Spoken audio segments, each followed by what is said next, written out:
late. Embrace the light.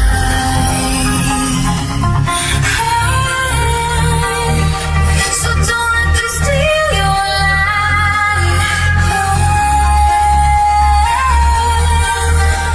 Light on the other side.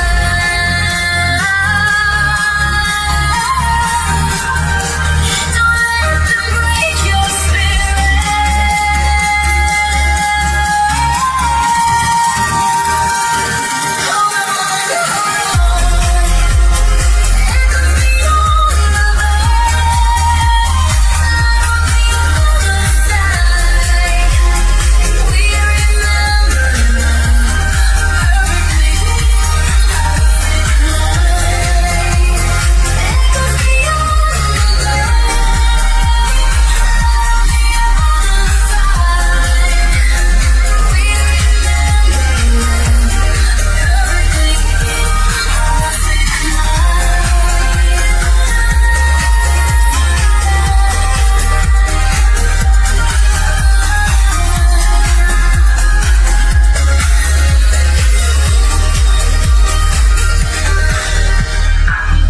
When the night gets heavy, you still find your way through the broken places. You don't fade away.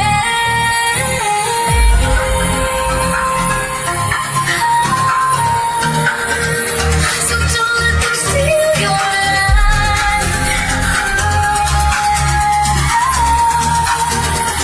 Light on the other side.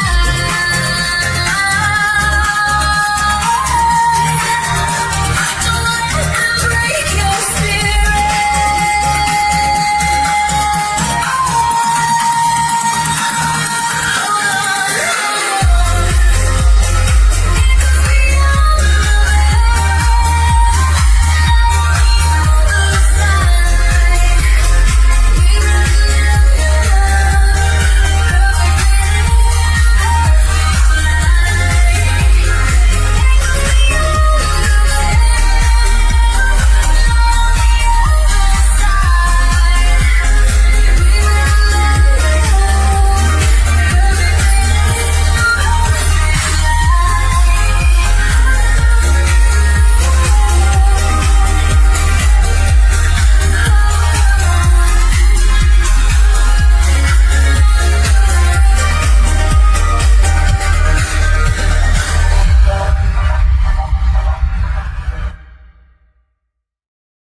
Are we back? Okay, here we go. Hello, beautiful divine beings and cosmic souls.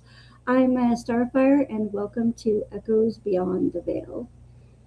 Tonight, we journey into the extraordinary terrain between consciousness, healing, hidden memory, and human potential. There are those whose lives follow an ordinary path, and then there are those whose journeys challenge everything we think we know about reality, consciousness, and our place among the stars. Tonight's guest is Susan Long. Please join me in welcoming her to the channel tonight. Hi, Susan. How are you? Maya. I'm good. Thank you so much for joining me tonight. And thank you for everyone who's watching and in the chat right now. And bear with me. I put myself on mute 5 different ways before I got started. So I have a little bio for Susan, and so here we go. Let me see if I can get it pulled up correctly here. Uh-oh. Hold on. Susan's story is one of profound transformation. Once a police detective... Peanut, you gotta go back to the room. Once a police detective pursuing truth and justice in the physical world, her path would eventually lead her towards an entirely different kind of investigation, an exploration into consciousness, healing, intuition, multidimensional awareness, and the mysteries hidden within human potential. Today, Susan dedicates her life to helping others through divine connections with Susan, where she brings together years of training, intuitive perception, and hands on healing. She is a Faemon Alchemist, Holy Fire Reiki Master Teacher, Craniosacral Fascial Therapist, trained in the Gillespie Approach, Therapeutic Massage Therapist, Fashi Ashi practitioner, quantum trance facilitator, and herbalist. But Susan's journey extends far beyond her work as a healer. She has spoken publicly about deeply personal experiences involving expanded states of consciousness, psionic perception, remote viewing, medical intuition, and what she believes are remembered experiences connected to the Secret Space program. Susan describes these experiences as catalysts, awakening abilities she believes she's always had, existed within her, and opening the door to much greater understanding of humanity's multidimensional nature. Like a phoenix rising from the fire, her journey became one of remembering, remembering her abilities, remembering her sovereignty, and discovering just how much potential may lie dormant within the human mind, body, and spirit. Through the creation of Faemon Alchemy, Susan has developed her own approach to energetic healing work with what she describes as the body's energetic architecture, consciousness, and spiritual connection to support healing and transformation. At the heart of her work is a powerful message that perhaps we are far more capable than we have been taught to believe. Tonight we'll explore consciousness, disclosure, psionic abilities, remote viewing, multidimensional awareness, healing, the secret space program, and the extraordinary possibilities of the human potential. From detective to healer to explorer of consciousness, Susan's journey asks us to consider a fascinating question. What happens when we begin to remember what we are truly capable of? Whether you interpret these experiences as literal, symbolic, multidimensional, or somewhere in between, tonight we enter this conversation with curiosity, discernment, and an open mind. Welcome to Echoes Beyond the Veil, and thank you so much for joining me tonight, Susan. How are you doing? Thank you for inviting me.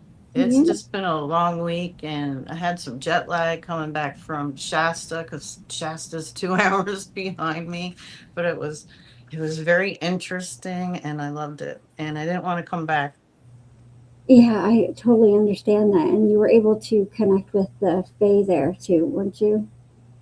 Yeah, we went up to that was a hike going up to Fairy Falls because it's really steep for half the mile. Yeah. So I thought it was funny that some people took singing bowls up there that when I saw other pictures because it was just enough trying to just carry what we had carry ourselves up there.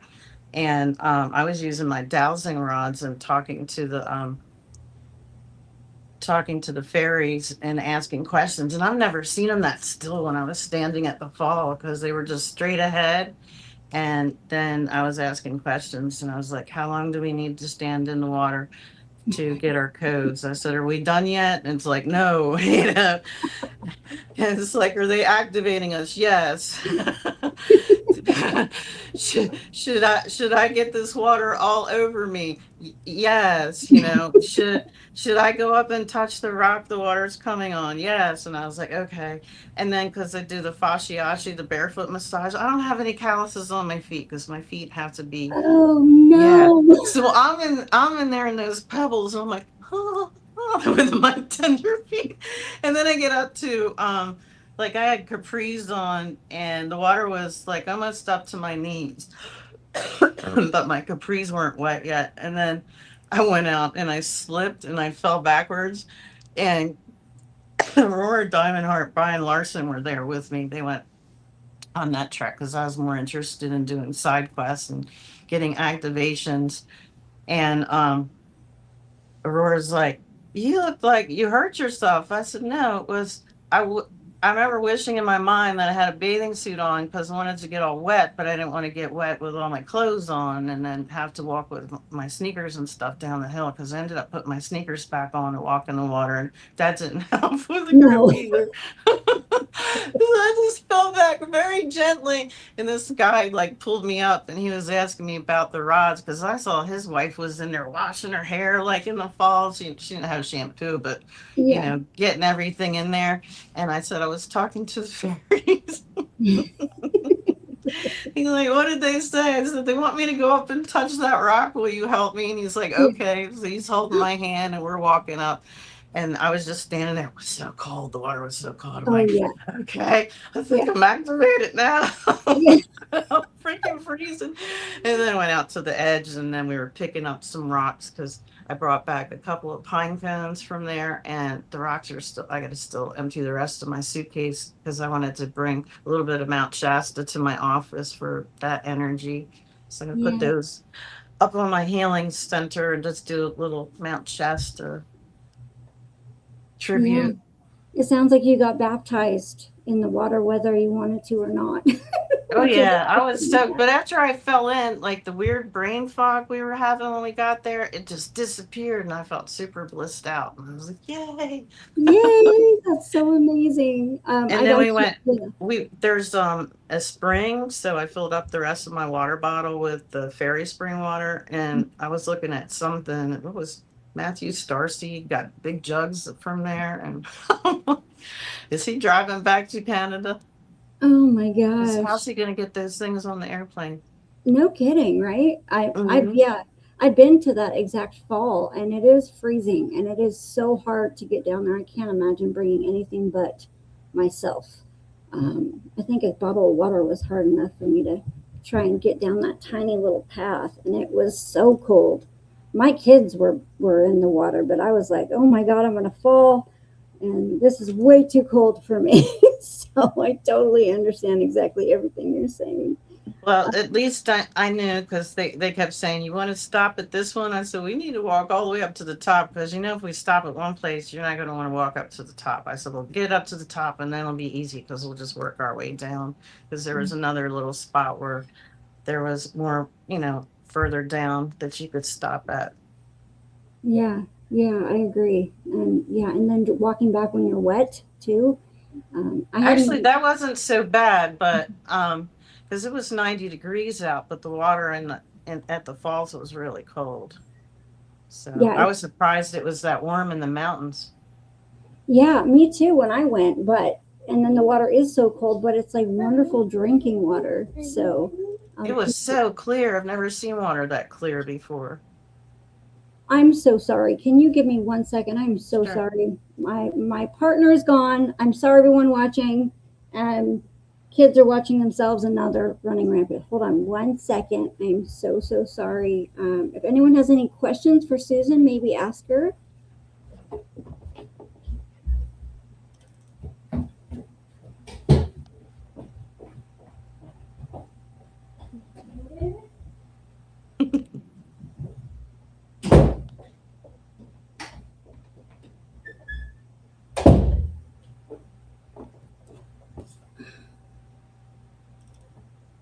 So sorry about that.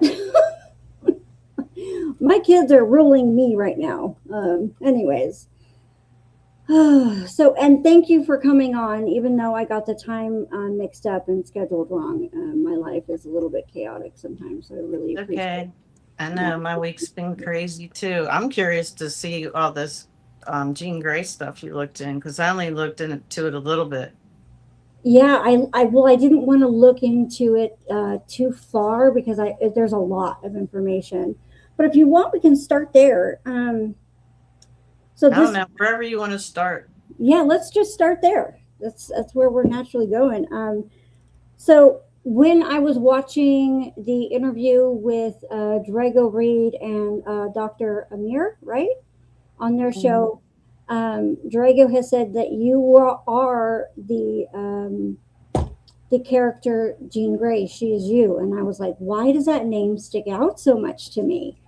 And it felt really important and crucial to look it up, and so I did, and if you guys have time to look up Jean Grey, you're going to be like amazed, especially if you know anything about Susan. The similarities are uncanny, and I put some down here. Um, so from, I don't know if any of you know watching that, but she glows. If she's excited or happy, right? Is that when it happens? Or if I'm doing energy healing, because I'm trying to get up to that 528 frequencies, and sometimes you'll see me hum, or I'll start doing some deep breathing because then I can pull the frequency down into me. Yeah, so they call it in the description of Jean Grey. They called it something else. It was called psychic energy synthesis. I just call it glowing body, but that was something that Susan already does. That this character does. Also, her powerful empathic abilities and being a natural born protector of the innocent. Those are just some very obvious in this physical realm that Susan carries over here. And then there's some other abilities that Jean Grey has that you remember having from the past or past dimensions or past lives, which are the psionic abilities, including telekinesis and creating and or destroying through plasma force field or the Phoenix Force. And even the, and I also noticed even the physical attributes of you and Jean Grey are, I mean, almost identical. Like if anyone were to draw you, you would look identical to this character. And that was just all I put down for now. But I wanted to ask you, when you found, how did you find out? Because I know how you found out. The Jean Grey, that was back in 2019, because I was already glowing when I was in chat groups. And if you want to see me really glowing on Odyssey, there's on Penny Bradley's Knockoffin channel. I was glowing for almost the whole 2 hours that we did that video. I've never seen myself glow that much, that for that long, except for a couple times when I talked about the breeding programs. You could see me just switch back to normal 3D. Yeah, that's so, it is awesome to see that. And it's awesome to witness people do these extraordinary things in front of you. And I think that it's only going to get stronger. I think that at some point you probably will be able to throw plasma from your hands. You know, I mean, the way things are going now, it would not surprise me. I do want to work with a certain guy, and I'll tell you about him afterwards, because he sent me a video where he was making fire from his hands, and I need some time where I have a few days just to practice. And he's like, "Be careful, because you don't want to set your house on fire." And he's absolutely fascinating. But I also shapeshift to a Lyran. My eyes will go like this. So my upper lip will puff up like a cat lip. And I saw that at ESETI in 2019 when I went to the Lionsgate conference, and got a bunch of downloads from the Lyrans. And I saw the girl that did craniosacral therapy to me. Her guide was a Lyran that was in the room, and the Lyran was telepathing me. And I also shapeshifted into a red dragon. And I think it's just because we're healers. So, and I love learning new things. Each time I learn a new modality, and then I have to every 2 years to renew my license, but I'll pick more woo woo stuff. So, I like a lot of John Barnes and craniosacral therapy. And I was already getting Reiki certified on the weekends when I was going to massage therapy school, because one of my teachers, actually, two of them were Reiki masters, and they just touched you, and I could feel their energy. I was like, Yep. wow, I want to learn this. And so I did that, but it's actually, I did two continuing ed things this last year. But every time you do one, it seems like you level up spiritually, like, and then every time you help somebody else heal and level themselves up, you're also healing yourself by proxy. But that's not why I was doing it. And I think that's why I might be more grounded than some of these other people that are getting really lost in their DID. But I've also been following my path, because even when I was a teenager, I was like, why am I here? What am I supposed to be doing here? And then I had a ex-husband who tried to kill me because he was cheating on me, and had him arrested. And the officers, because they were getting ready to go off midnight shift, only arrested him for misdemeanors, and they should have wallpapered him with felonies because it involved a gun. And I was like, fuck these dudes. I'm going to go become a better cop than them. So it was kind of funny when I was getting sworn into the FOP. I saw one of the guys that arrested my ex, and he was like, "Oh, I remember you." Well, he had a thing for redheads, and I don't have the thing for him. And I said, "Yeah, I remember you were lazy too. I'm not going to be lazy. I'm going to wallpaper these domestically violent, felonious men." And I did. So every time I confronted something where it was trying to block me or it wasn't giving me justice, I would, sometimes there's justice and sometimes there's just us, and you have to do what you have to do. Yeah. But that was my reason to become a police officer. Plus, I had a cousin. She was a detective sergeant for Philadelphia homicide, and I really admired her. And actually, I changed policies on the police department because they wouldn't hire openly gay people before that. And my cousin's gay, and I love her. And she came and pinned my badge on, and she started crying. Oh. And I was like, "Stop! I'm gonna start crying." So we're up on stage, just giggling at each other with tears in our eyes. But yeah, and I told him, I was like, "Is it okay if I invite my cousin?" And I told second in command, which was a female, and she was like, "Oh, she's a detective sergeant." I'm like, of homicide for Philly PD. And so she was like, "Okay," and they changed policy.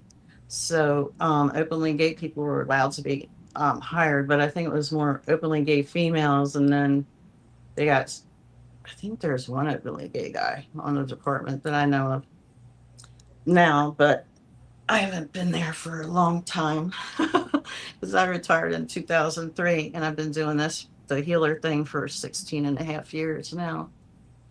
And you make it sound like it was just so simple, like these challenges, they come up as challenges for you, and then you just, you own them. Well, some of the things, like, people are like, "Oh, well, she must have, as somebody knows." Using my psychic abilities, and I solved a series of burglaries, and that's what got me in detectives that summer. I did get written up for the Kiwanis Officer of the Quarter or something like that, and they gave it to some guy that had only solved like 4 burglaries.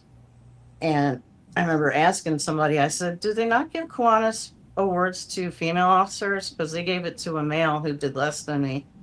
And yeah. So I was going to ask you, actually, like what department you did work in, your role as so you started as in murder homicide? Is that No, what I you started in patrol, Okay. and you ride by yourself. Okay. And then I remember people used to ask me all the time, "How come you never ask for backup?" And I said, "If I'm asking for backup, you better get there as fast as you freaking can, because I don't ask for backup." Because I'm using my psychic abilities. I'm like, this Yeah. guy's going to get squirrely. And I can already see the scene playing out in my head. I was like, "Can I have some 24A and 1018, right away, as soon as possible?" And they would come. And then you had to get used to hearing people's voices, because I remember hearing, this is funny, this other female officer, and she's asking for backup, and I can hear some screaming in the background, but I think she had switched her channel to one that was car to car, because I could hear it. I was in a different district, and Recon couldn't hear our 911 center. And I'm like, that's Nicole. Where's Nicole? And tell me where she is, because I'm going right there. But it was funny when you hear guys asking her for backup, I would be like, "Ah!" And you're like, "Who's that woman screaming?" And it's a guy. we love you men, by the way. We love you men. We're not So it was, yeah. Yeah. I heard a couple people screaming that were men on the radio, and that was kind of funny, because my voice would just get really deep when I get really angry when I got to fight somebody, because I'd rather not fight them. But if you had to, I would ask them, tell them, and make them. Mm. You get a choice to not have to go to the hospital. Yeah, you kind of have to be like that though in a male dominant workforce. So I believe, right? You kind of have to bring out your sacred masculine within yourself. Well, you're mostly dealing with men, is what you're arresting. Mm, how? Oh man, I do not think that I would be able to do that. I don't. There's so many reasons I don't think so. That alone just speaks volumes about the kind of soul you have. It's Well, now I know why I didn't. Well, I used to watch in the 70s when I was a kid, watching some of these vigilante women's movies. Be like the movie of the week where they weren't getting justice as rape victims, so they form a vigilante group and then get together and go take out this rapist or this pedophile. And there was more groups like that that would actually save you from domestic violence in the 70s and 80s. And I don't know what happened to these groups because it seemed like they disappeared. yeah, it Um, is. I but agree. now that I know, it wasn't the 70s shows, it was memories from the programs because I was Mhm. still blocked and I tried to not even, I tried to get my tubes tied at 18 and they wouldn't let me because I didn't want to bring any children here because I was afraid the government would kidnap them. And I can't tell people I'm not having children because the government might kidnap them if they're psychic like me. And Right. how do I explain how I know this? So did you know you were psychic? Like, did you know, or did you just have like, I have a feeling I know these things, or did you know? Like, one of my questions was actually, when did you start to notice your abilities, and Um, actually what they were? when I was 9. Mhm.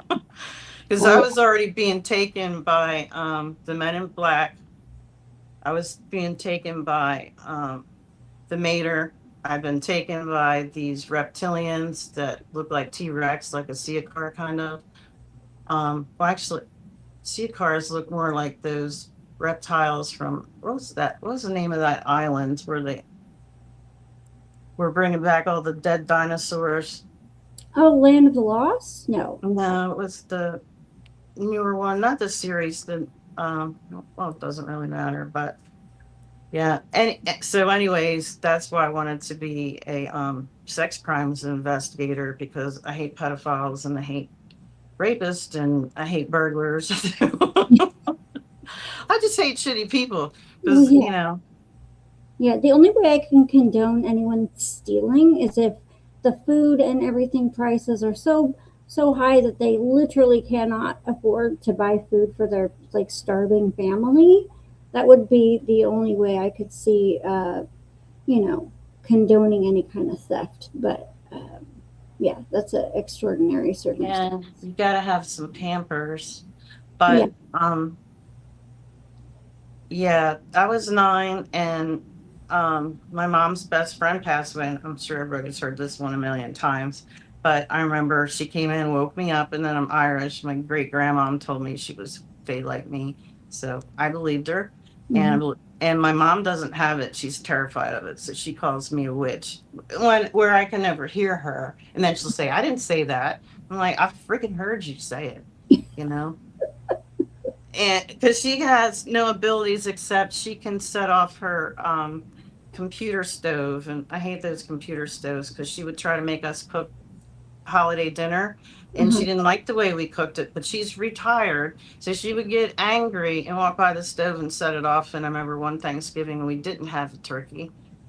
I Oh my God. haven't crashed a podcast yet, but I used to crash those checkout lines in the 90s all the time. I couldn't wear a watch. I killed those. I Oh had to, man. but then I had to learn military time as a cop, and they used to confuse me. It really messes me up when they get to midnight. I'm like, is it 000 or is it 2400? So I used to just wear an Iron Man watch and the rubber insulation, it would still work. So I I think that just must kept. be an Irish ability, like the messing with the technology, because I I think know. it's an O negative thing because my mom's O Oh, negative and she okay. stops them, and which is I'm the only O positive sibling. My brother and sister O negative, but their ability my brother doesn't have abilities as far as I know. And Yeah. before I moved out here, my sister was reading some Madame Blavatsky, that book. Actually, she gave it to me after she finished it, and I've never read it. Um, she says, "Can you telepath?" And I said, "Yeah, I've been able to do that since I was a kid." And she says, "Well," I said, "I thought everybody could do it till I was 9, and then I realized people couldn't do it, but I could hear the adults." And that's when my mom's friend died. She came and visited me, talked to me, tucked me in, turned my light out, left. And I was so excited. I thought she was out of the hospital because that's what my 9-year-old brain thought, because she had all her hair. And I heard she's 5'8" and like 150 pounds like me. And she was emaciated down to 90 pounds, and all her hair was gone, her beautiful brunette hair. And Mom was at the kitchen sink when I went down to come down the stairs. I got my back to the front door and I could see her at the kitchen sink. And I'm like, Mom, Patsy came to visit me. She's healthy again. And my mom spun around, and she's got an olive complexion and she had dark circles under her eyes. And she screams at me, how did you know she died last night? And I was like, so I was traumatized. So I never told her anything again. And I thought everybody could see like me. And that's when I realized they couldn't, and that my mom had no abilities. Because even my mom told me that her grandmother, she knew when her sons were injured in World War II and she had 18 children that lived, their pictures would fall off the wall. It does skip Yes. a generation every once in a while, I believe. It skipped my family line, and I know a couple other people too. So Yeah. we really do need to be taking data down, like blood I and think they probably killed a lot of us during the Inquisition. Because when I was out running errands, I did hear my sister kept saying, "There's this Grotto's pizza place. It's like cheddar cheese and mozzarella they put on it," and I didn't like it at first. That was like beach pizza, and then I liked it and had to have it fortnightly. But I heard her saying in my head, "Pizza, Grotto's pizza," and I texted her. I said, "Do you want Grotto's pizza?" She's like, I could hear her excitement. She said, she heard me. And I was like, "Of course I heard you. I'm not, I didn't tell you I had abilities just for fun. I don't even like telling people." Because when I came out here and was going to yoga class, my yoga instructor had gotten into crystals, opened up a crystals shop with her awakening, and she's telling everybody in yoga class, "Go see Susan, she's a psychic medium." And then they think it's part of Reiki, and I'm like, "No, it's not part of Reiki. It's just because I am." And when I'm in that frequency, spirits, ETs, your guides can come in and talk to me, the Fae, and which was fun because my friend that owns a crystal shop, she calls me one day and she's freaking out. She's like, "My daughter, oh my God, she says the fairies are talking to her. I think she's schizophrenic." And I just started giggling. I said, "Well, I didn't tell you, but the fairies have been really active in my life for the last year. In fact, they actually, after when I threw the X out and he finally took his trifling ass out when I was at work one day because he's a coward, and he brought his brother that raped 2 12-year-olds that had just gotten out of prison, and that motherfucker was sitting in front of my house. I just saw exactly what that maggot was, because yeah. even then he's trying to trigger my absolute hatred of pedophiles by bringing that guy. So I think that was another part of him trying to destroy me. He thought that if he brought his brother that just got out of prison, one of these people that I think belongs in the wood chipper, and whenever anybody gives me the green light, I'll start taking them out. Mhm. As another smack in my face, because he thought I would snap out after all the abuse he had put me through and take his brother out. I think that was what they were trying to do, to mock everything that I am with helping women and children, and to put me in prison or kill me. That was what they were doing, so that I would not be able to help anyone. Well, it didn't work because that was Nope. not your story. So that's. Can't groom me, bitch. I hope he sees this too. Do you think he? I'm not even going to go there. I don't want that. But he probably does. So No, he thought he could manipulate me with lies of him being a victim. And yeah, they do yeah, that. Those are the red flags. Those are if there's constantly something going on. Poor me, poor me, poor me. Pity me, pity me, pity me.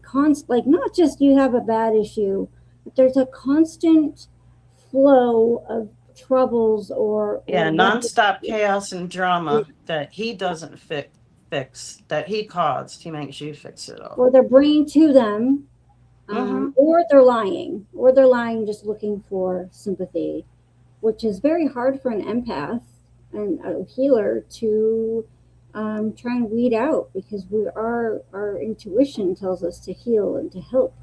So it's a very dirty game. This whole planet is full of dirty gamesters. Yep. So the telepathy, you said you had it since you were 9, and that your mom didn't believe in it. So that meant you had to suppress.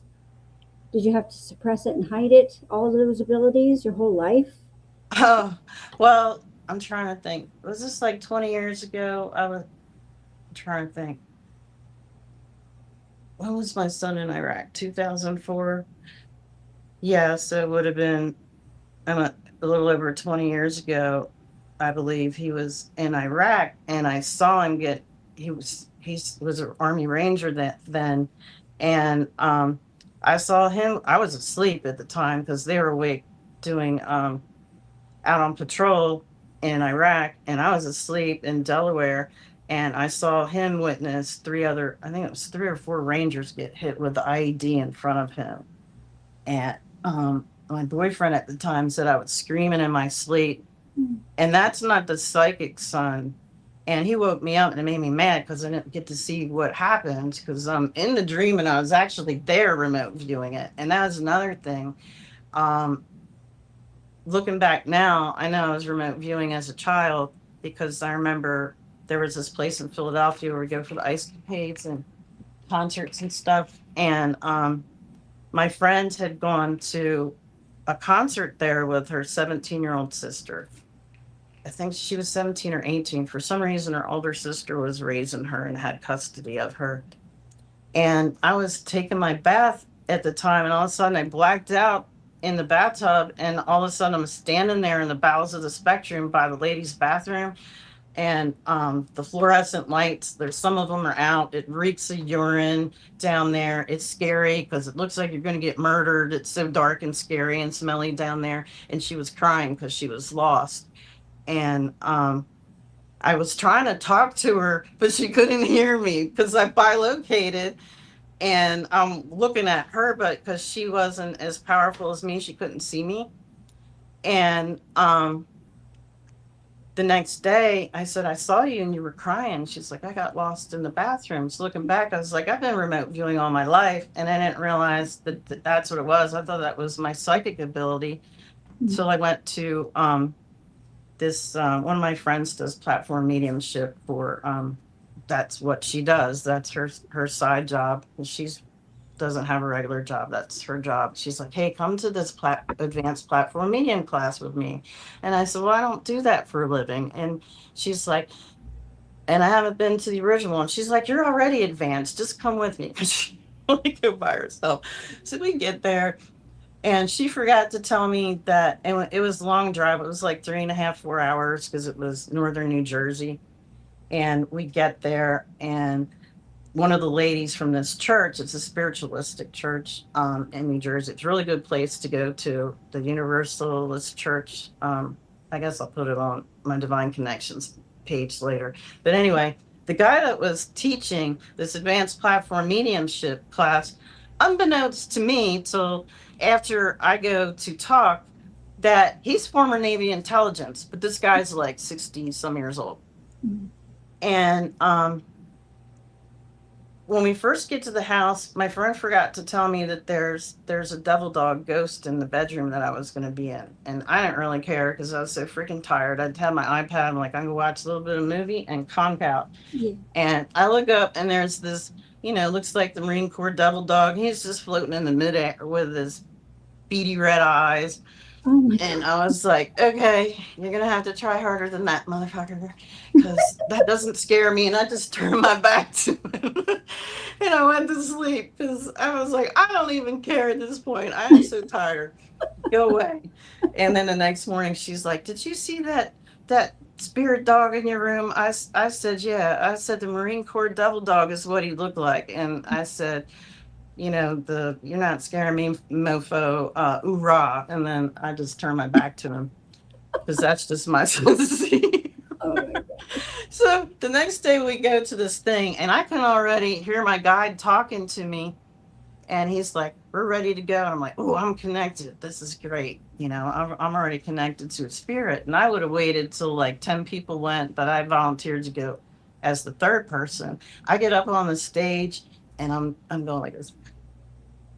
When I was doing that, because I'm like, I'm on this dock in Ireland, and we're on the west coast of Ireland. This fisherman's talking to me, and he's cutting up squid and some other stuff, and I can hear the ship's bells. I can smell the salt air, and when I'm going like this, everything's becoming clearer, and I'm seeing more. And he's actually having a conversation with me, standing on the dock, and I'm like, he went. And then the guy comes up on the stage and he's like, stop, you're remote viewing. I said, this is how I've always seen. And I kept talking because I was on a roll, because the guy whose family member it was one of the people that was also taking this advanced platform mediumship class. And when the guy gets on the stage, the screen pops up, and I see we're outside of Tralee, because I went to the Rose of Tralee Festival in 1984, and I took a picture of me standing at the top of the hill, and there was one road that went in and out of the town.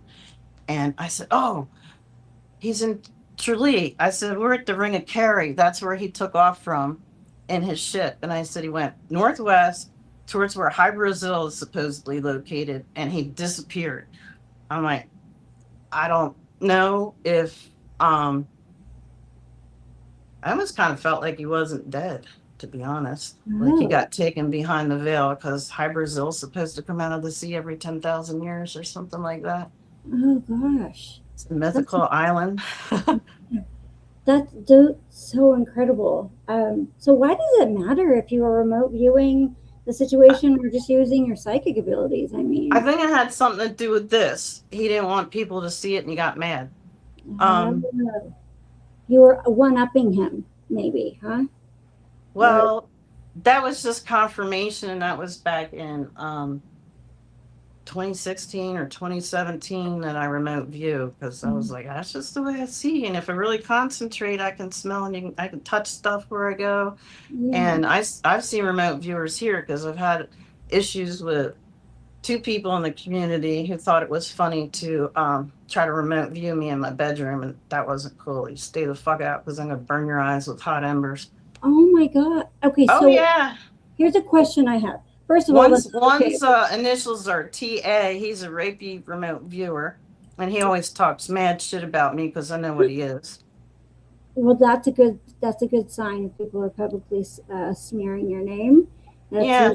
them trying And then some alleged retired police officer takes his side.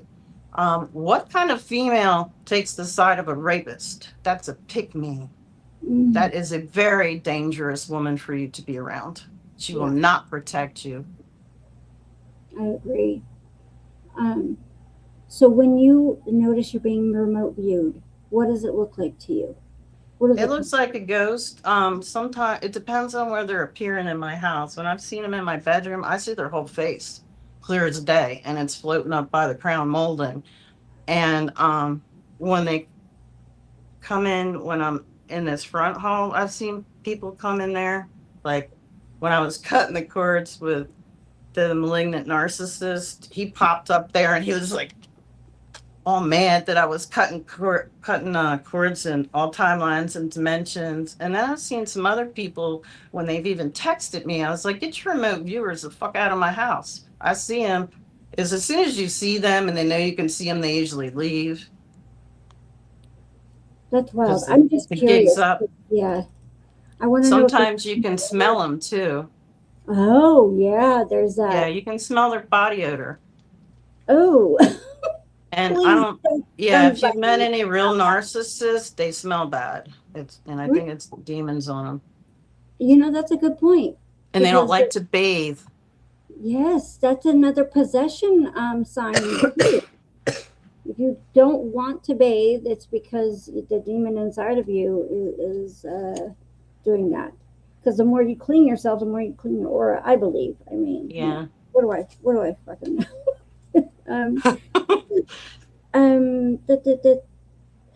Was it okay? So, did you have a spiritual awakening at any point, or your life has just kind of always been spiritually No, I awakened? came in this way and it was me trying to figure out why I was different from other people. And I'm so glad all the star seeds came in Yeah. because if I identify as any of Dolores Cannon's people, I think it was her, that I would be a first wave indigo scout. Okay. See, So, that's you were very fortunate, especially being a cop too, or a detective, well, and my late knowing. husband was psychic too. He just, Oh, no. I so would you. have precog dreams, and then like a day or so later, I was like, oh, I dreamt about this already. I know where the guns and the drugs are, and I know exactly what this person's going to do. And that was another reason why I would call him back up because I already knew. Yeah, And they'd be like, yeah, you never called for backup. Well, I was a bodybuilder then too. So everyone wanted you on their side, I'm sure. Like, she always seems to know things. Did the people in your unit or department know that you had these abilities at all, or they just thought you were a fabulous detective?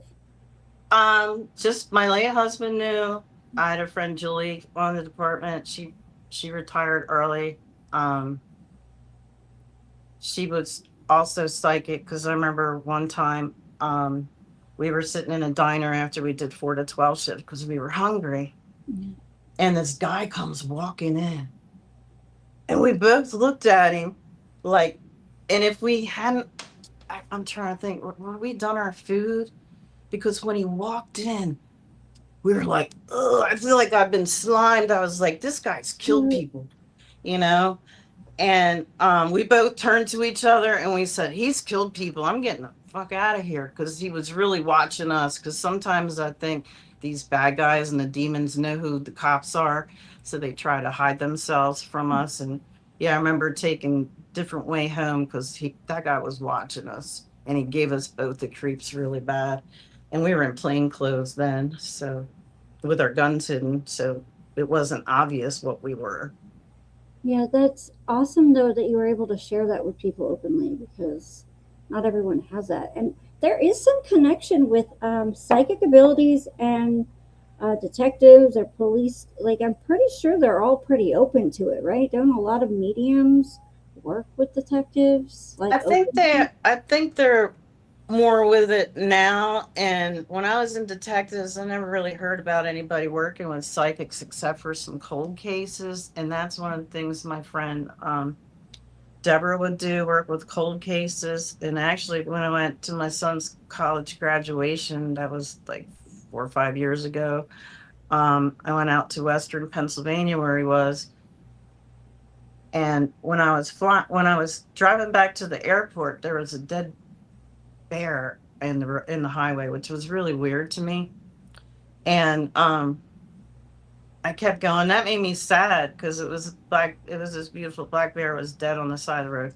And then when I was driving the rest of the way to the airport, I see that I'd seen it on Facebook earlier. There was this missing boy in Iowa, and he disappeared from this trailer park.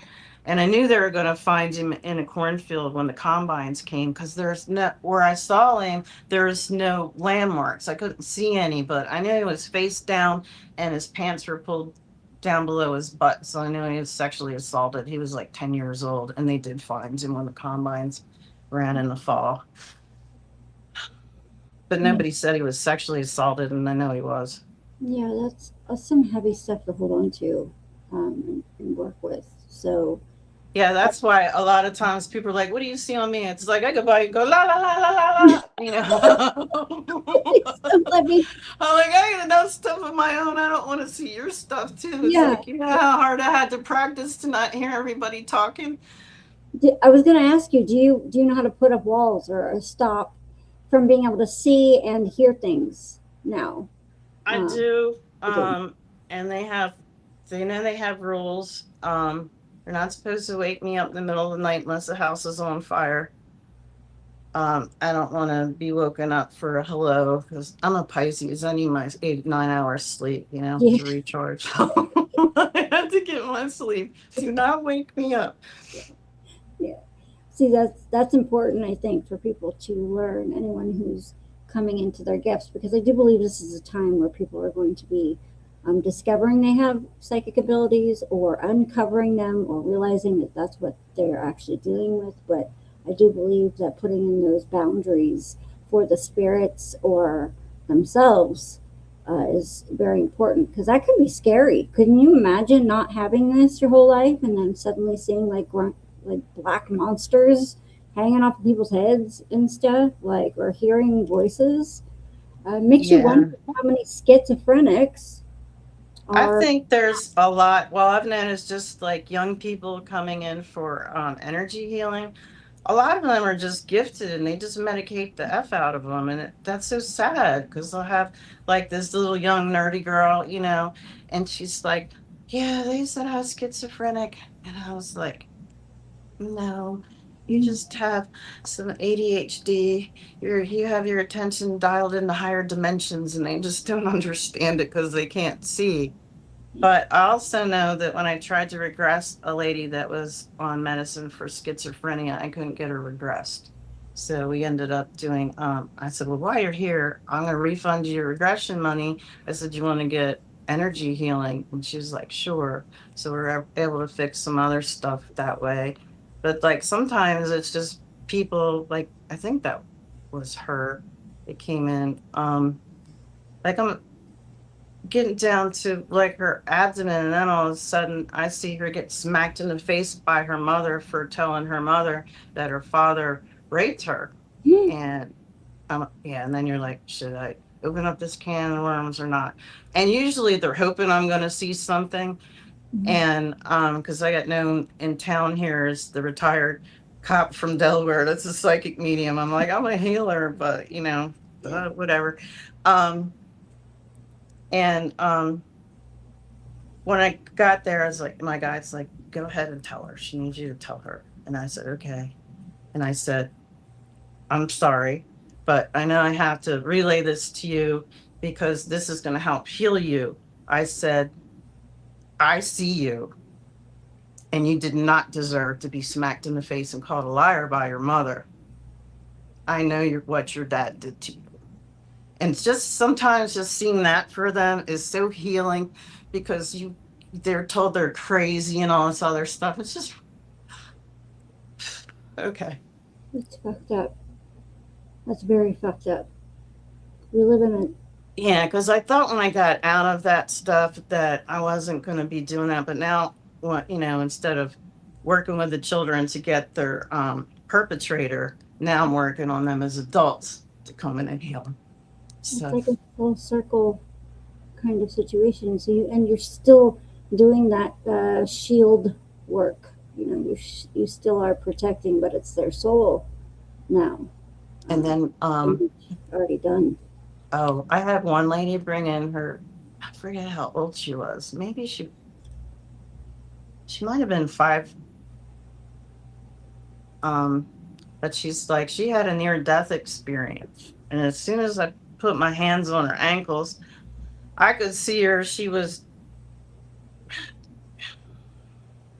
I still wonder if who the man is. I don't know if it's her father or an uncle, but they were out at like a picnic type place and there was a pond there.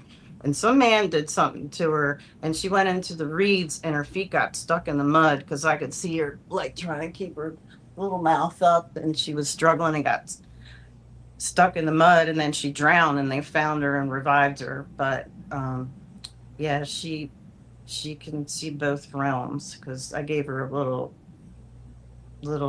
pendant to wear, and I was like, whenever these things are talking to you and you don't want them, I said you can just hold on to this.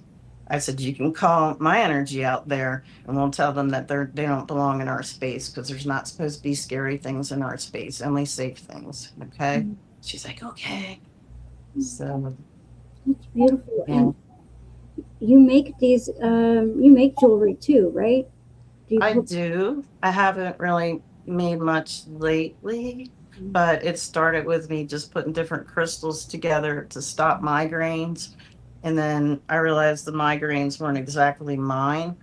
And I put a video on my YouTube channel, but I have an EMF device, and I'll get hit in both my temples, my thyroid, my heart, my descending colon, my sex organs, my ascending colon, because they know colon cancer runs with the men, and I'm not a man, but somehow they're trying to do that to me because they can't really kill you outright. But yeah, it happens. And I noticed when I was in Shasta that the targeting was less. So I did, and that was awesome. It was such a small conference, and we weren't really there except for some sound healing things and some other speakers because we did side quests for 2 days, and no headaches because I always get hit with, Havana syndrome. And they give you horrible headaches. Like those 2 conferences in Florida were awful. I had to go lay down in the middle of the day because my head felt like it was going to implode. And yeah, but Shasta's so beautiful and healing. I know exactly what you're talking about.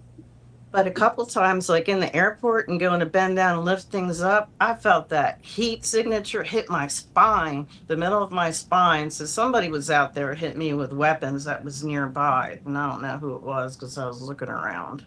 Do you think it But matters who you're around too?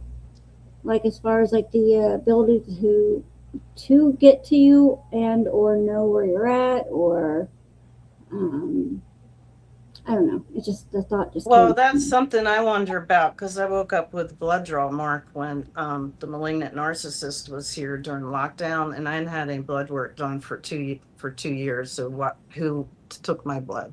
Yeah, Yeah, it's a good and question. what for? Yeah, that's a very good question. What, do you wake up with marks other than that too? Yeah, I have.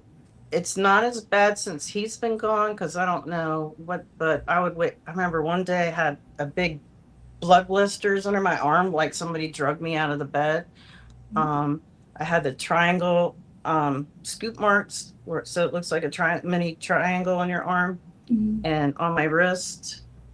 Um, Other stuff like one day, I remember they were taking us somewhere one night, and he said he was fighting him because he woke up with a broken toe. He said he kicked the guy in the head. I don't know if he can actually do that or not because I used to do that stuff when I was a cop. But I just want to hit you once, knock you down, so I can get your handcuffs on. I don't want to fight you. And usually that would just stun people. They're like, I can't believe she did that. They just, They're more shocked about your ability than the actual kick, maybe. Huh? yeah. And then Yeah. I remember a couple other things where I was using my chi and I didn't realize it because this guy tried to hurt one of my field training officers, and I pushed him and I activated my chi, and the guy went flying up in the air, and then he bounced on his butt down the hill like 6 times. I was kind of looking like, what was That that? And then my training officer was bragging that he taught me that move because he was like, you should have seen the guy went up the air, bounced down the street, and his chew came out of his back pocket and rolled down. oh my god. That was the part that made me laugh, his chew can rolling down the hill. But Yeah, you surprised yourself too, I'm sure, huh? yeah, and then one of my state trooper friends was, I taught her everything she knows. I'm like, shut up, Brian. You're And like, then no, you didn't. I'm like, no, you didn't. And yeah, I remember standing there one time at a drug search warrant because I was in the vice unit first, and then I went to family services, which was where I wanted to go Mhm. originally. And that was where you're investigating all the crimes against kids. It's mostly sex crimes by adults. Um, Shoot, where was I going with that? I'm tired. I'm so sorry. It's my fault. She's tired too. This um, fucked it all up tonight. Shoot. Oh, I remember where I was going. Oh, I'm standing there in this bedroom, during this drug search warrant, and I'm looking around the room looking for what's out of place. And I look up, and it's this house that was built in the 40s. So it's got, it's a small closet with a door. It's got just one shelf. And there's this black little baby boot, like a snow boot for a toddler, but there isn't a second boot. Mhm. And I go walking over there to go get it, and Alan brought the canine in, the drug canine, and these assholes put bacon in the bed. So, because they'll try to drug, dealers will put bacon with some kind of poison on it to kill the canine. Oh my God. And Alan freaked out. I wasn't looking in the messed up covers, but somebody threw a pound of bacon in there to throw the canine off before we got there when they heard shell search warrant. And Alan watched me go over and pull. I was like, sorry, Alan, I didn't know it was there. I love the canines because they would come and sit in roll call with us. And I was like, this is what, and there was all this crack stuck in the baby booty. And that was, I think they found some more in another room, but that was a couple ounces of crack was in that baby boot. Oh And that's what they were looking for. And he's like, how do you do that? That you're better than my canine sometimes. I'm like, I don't know. It's a gift. I just stand here and go, if I was the bad guy, where would I put my drugs? yeah. And then the thing will stand, and I'm like, it'll stand out. I said, it's like, remember the highlights book? I love that, where you find all the hidden things. And I Yeah. was really good at that. I was Uh-huh. like, that's what it is, because you're looking for the patterns, and you're looking for what isn't right. Something's going to stand out to you. Yeah, that's amazing. And you don't get distracted by bacon either. So No. not like the dog's fault. It was raw. It wasn't cooked. Oh, Yeah, and Alan was freaking out because that's how you get attached to your dogs, and that's Yeah. how how a lot- dirtbag can you actually be Yeah. by wanting to actually kill a dog too? At Just- least there wasn't poison on it, but I guess they did that just to distract the dog. Thank God. So you have the police department background and your psychic abilities. Let's talk a little bit about the SSP program. Were you, or secret space program, if nobody who's listening knows what that means, were you able to naturally have recall of this, or were you regressed and figured it out? I wasn't regressed. So actually, I regressed people, but their stuff is off planet, and it's like their original starseed stuff. It isn't SSP stuff, but we weren't necessarily looking for that. Mhm. And yeah, I wouldn't get on a show and say somebody told me, or from my regression. Right. Yeah, because I'm still like, because whenever they try to regress me, I feel like I'm remote viewing. I don't go under all the way. It feels like it's really frustrating. Yeah. So your abilities are so strong. I feel like some of us can do things rather easily because of experiences from my childhood. Like I totally hid all mine and made mine go away for a very long time because I had nobody to talk about it. So I'm And I'm You were still raised Catholic too, and somebody's trying to call you a witch. Yep, and evil. All the demons work. Even though my grandmother was psych as hell, like she knew shit all the time. She didn't even start talking to me about her abilities till like the last year of her life. I guess I don't know if she knew she was gonna die or what, but yeah. But I think that a lot of us were being prepared for this childhood for a reason. So Yeah, do and you have memories of secret space program stuff at all? I was having memories of it when I was 6, which is weird because the timeline they took me out of it would have been 13, 14. But I used to rush home to watch Dark Shadows because I remember them having me in. I had this wedding dress on, white wedding dress, and I'm chained down to this black altar, and I was pregnant. And that's all I remembered. But that was from the programs because it was sometime after Montauk because they put me in space at like 13, 14. Mhm. And they sent me to this other place and it looked like Mothers of Darkness Castle. And I was allowed to be with my creepy counterpart. And that was my first and only daughter. Well, I did have another daughter in SSP. And Hillary and Huma were there, and Thomas Stewart and his wife, and the other two are dead. The Stewarts are, but yeah, I had a recall of that a couple of years back, and I was like, oh, they took my first baby and they just ripped her in four pieces. They ripped her out of me. I just remember it being so painful, and they gave me something where I couldn't move, and then I couldn't fight, and just the horror of it all made me just pass out. And because I was trying to figure out what the white wedding dress and then the inverted Catholic church was, you know. And they made the counterpart because we were both 14. Even that doesn't make sense because I would never be having sex at 14 because I want to join my childhood. You're becoming an adult too soon. That's a fake bills. But I remember there was these two alligator head beings and they were holding him up and his feet were going like this and he was crying because they made him watch. Oh my God. And then after that,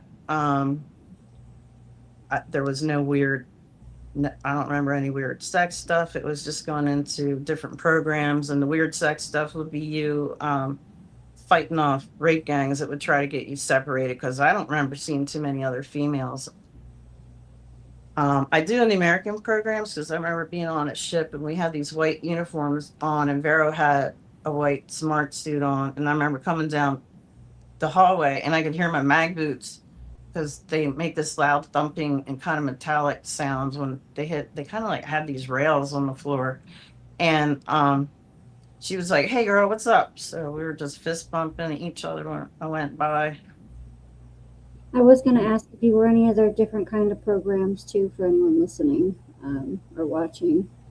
Well, I think it's weird that I was in a lot of programs because I have 12 plus contracts that I remember, and I'm still getting taken supposedly. And I was in some with Veronica too, and I remember seeing Stone on Mars. But this she had these little motorcycle gloves with the cut off fingers, and she was leaving. I was in charge of our flight deck that we had underneath the ground in Mars, and she came up in her ship and she's like, "I got you, mate." And I was just like, "Hey," because apparently we were friends then because I just giggled when she pulled up to me. And then Yeah. she took off because I had to check everybody in and out.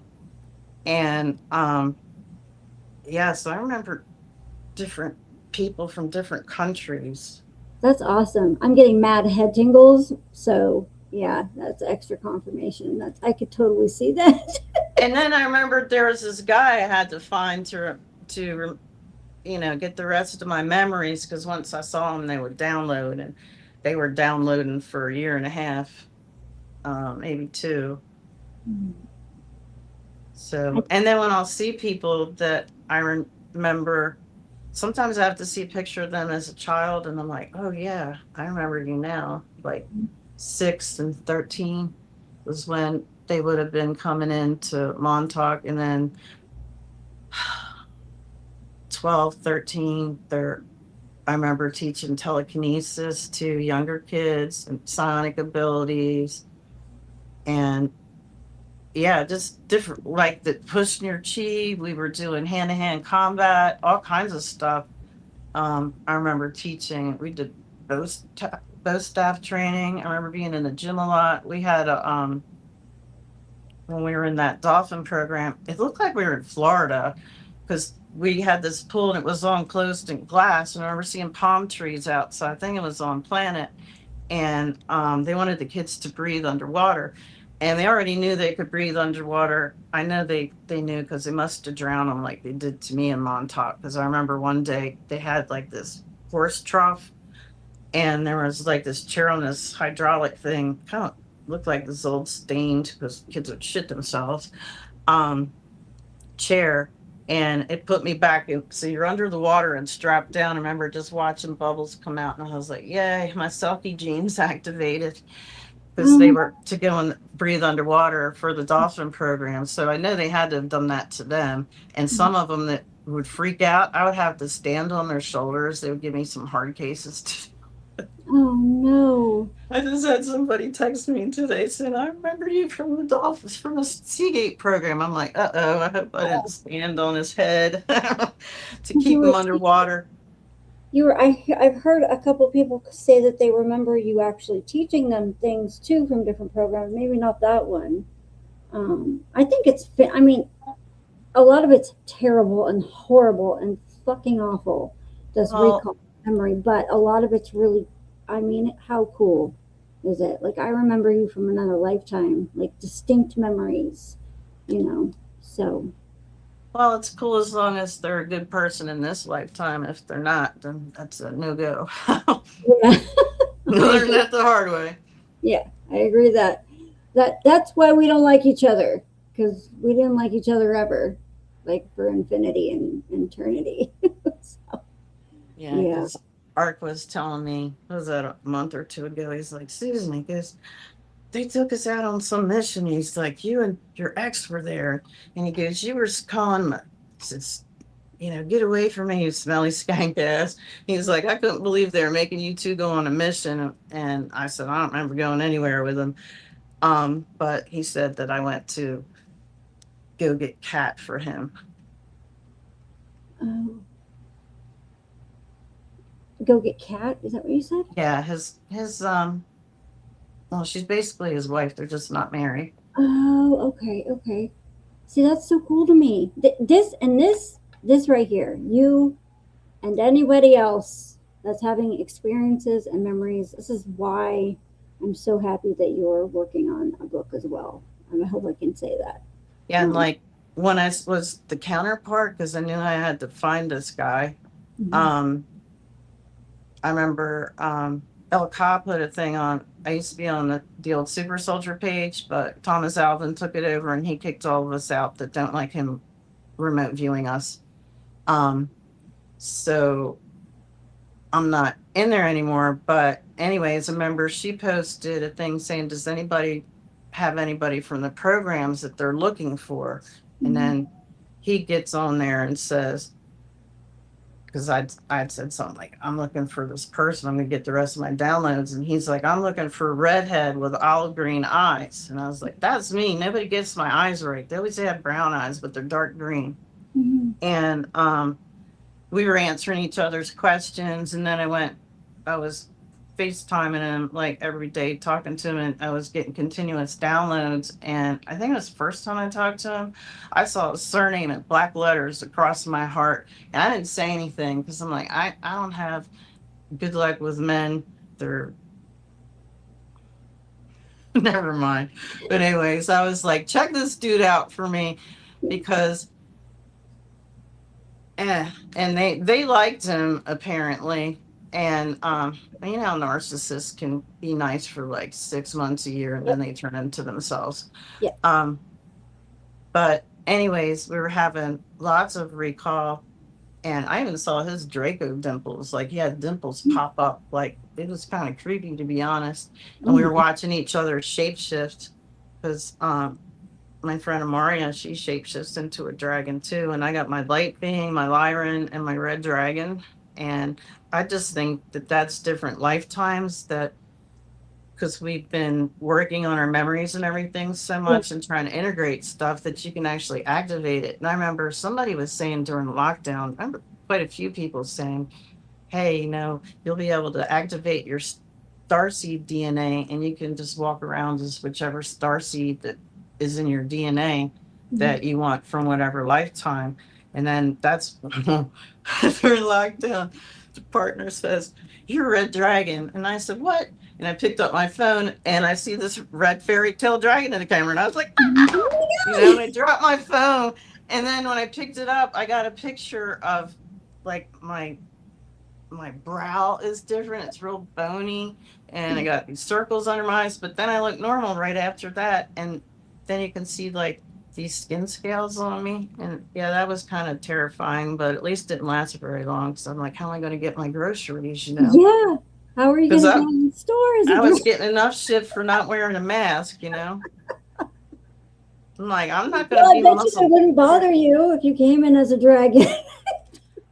And I have had people here like I remember his daughter saying, when you're giving me Reiki, your eyes turn into cat eyes. And she's talking about when people's doing the cat eye thing. And I said, yeah, when they're dragons, they're kind of like a teardrop coming down and they both go the same direction.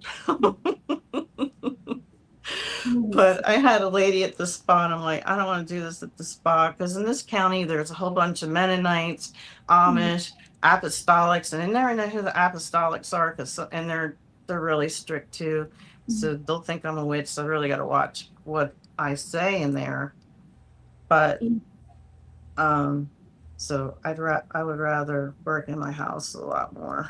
Yeah, I agree. That we still don't know if they want to ever pull another witch hunt type But thing. one of the ladies in there, at least, was from my town, which is a little more progressive.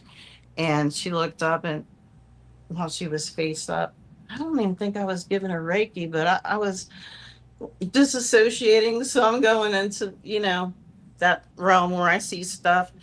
And I started shape shifting, and she's like, I looked up at you, and you were the most beautiful lion. And I wasn't scared at all because I knew you would protect me. And I'm like thinking, holy shit, I shapeshifted. That's so awesome. You know, I keep hearing about other people shape shifting too. It's not something I heard of before, like 5 years ago. So I think that it's going to just become more common as well as our gifts and abilities. Well, I think the Lyran, you're in that cuddle puddle energy, like when Yeah. you're doing energy healing because you're trying to get to, the heart chakra frequency. That's when it comes in because I don't know. It's really loving, healing energy, and the Lyrans are supposed to be really loving and healing. But they're Yeah. also on the do not approach list by the U.S. military because we're really fearsome. Oh, really? Oh, yeah. That's interesting. Yeah, isn't it? That's pretty cool. That's pretty cool. No, yeah, but the cat energy, the purring and the push pawing, that's a definite cuddle energy. I can see that happening. So what else did I want to ask you? I think we. Oh, did you have Fae around you as a kid? I probably did because I believed in all that stuff, but they were quite active in my life a couple of years ago because I was seeing like they were as tall as me, but I could see through them. And they were dark fae, like they had this forest green, like leafy colored clothing. And I'd see him like peeking around the corner going, are you okay? But after he was gone, because right before he left, they were tattletaling on him because I woke up one morning, a Saturday morning, and they're like, I could hear this. I'm like, is somebody talking to me? If you are, you got to slow it down because I don't know what you're saying. I can't comprehend this, okay? And all of a sudden, they slowed it down. But it was still really up the pitch, and they're like, take your guns, take your cash. I can't even do the pitch as high as they were. And they were super excited, that I got this message. So I packed everything in a big bag and I left. And I was like, yeah, it's going down. Nightmare is finally going to be over. And for the next couple of weeks, they were checking on me, and I'd be sitting in the family room, reading, and you okay? I'm like, I'm good. But I remember going to my friend here to get Reiki healing because I said, I got a cord on me again, and I can't see where it is, but I keep hearing the same looping sentences. And I said, I know it's him doing freaking black magic or some bullshit again. And she's like, well, I don't know why you're asking me to do it. You're more powerful than me. And I said, but when you do it, I can see the whole trail of the thing because I'm just an observer, and I can see where it's going back to.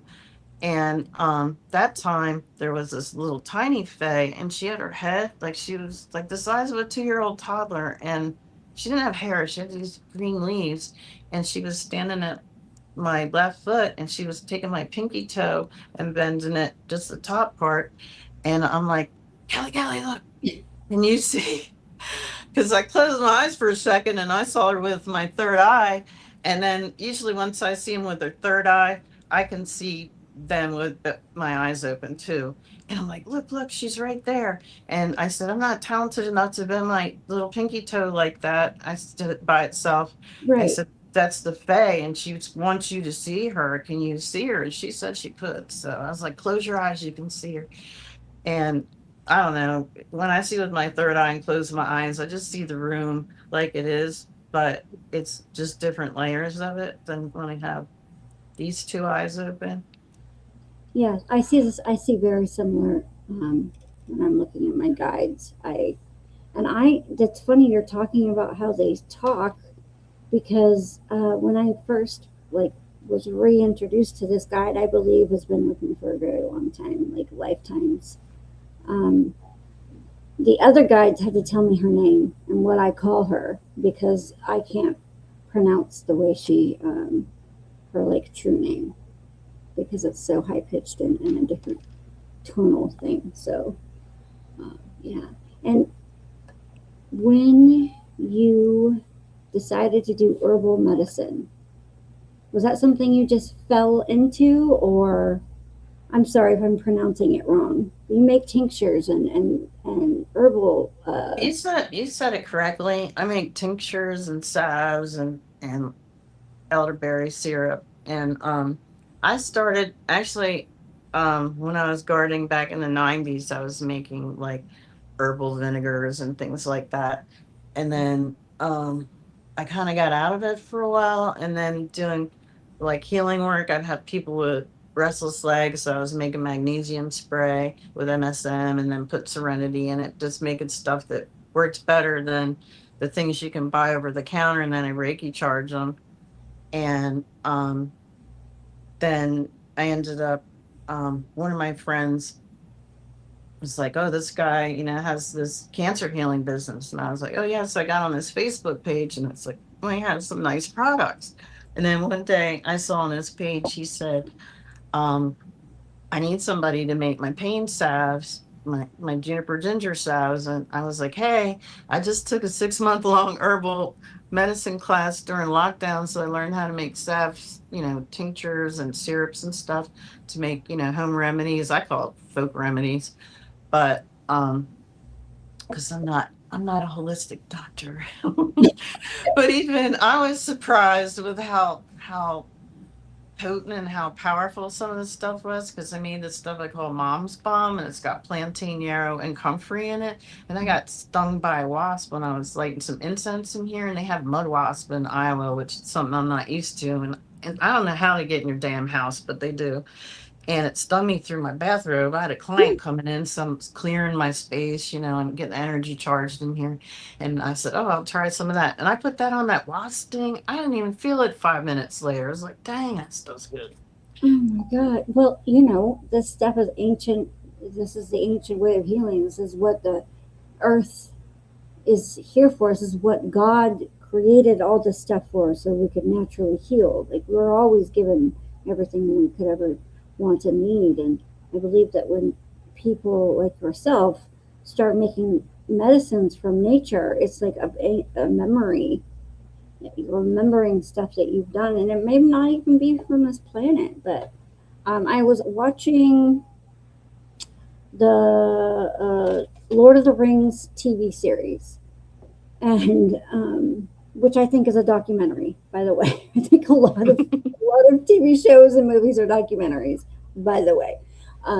There's this healer lady. I don't know if you've ever seen it, but she's a healer, and I was like, for some reason, I had pictured you, and she was in her kitchen, like making stuff with all the little herbs and stuff. And every time someone had a problem, spiritually or physically, they'd go to her, and it made me think of you.